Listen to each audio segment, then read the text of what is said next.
We've also got our co-main event in lightweight for this division when Tony Ferguson takes on Beniel Dariush, which, man, another one where it's hard to know what to make of what you're getting with Tony Ferguson right now. A little over a year ago, probably the second scariest name in the division and a guy you would pick to beat almost anyone in it. And now I don't know if he can beat anyone in the top 10 the way he's looked his last two fights and been dominated.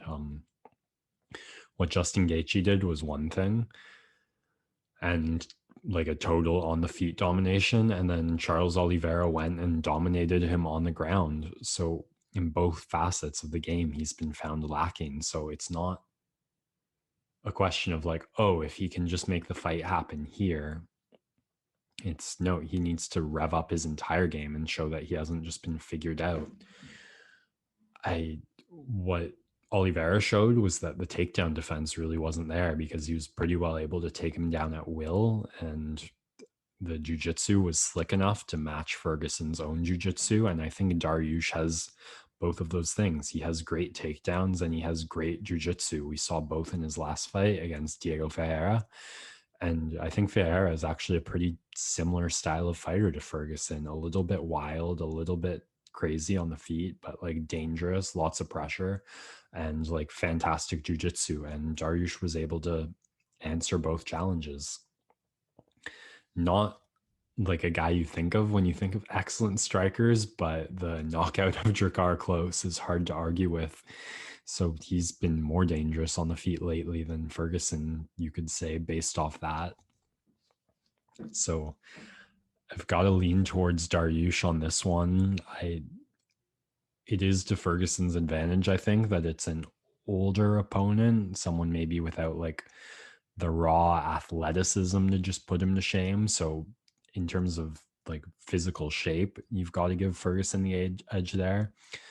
It's 3 rounds, so he should really be able to just like punch the gas tank to 150 throughout the whole fight. But let's see what he's got. Let's see if the boogeyman, the wild magic, the unorthodox school of thought still has anything left.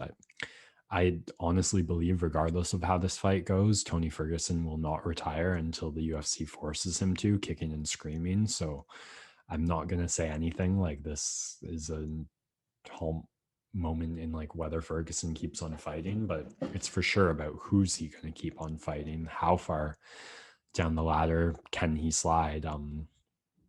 A win here and he's still in the top 10 looking to stay competitive. Maybe he can one day fight Makhachev, who I'm going to talk about in a second.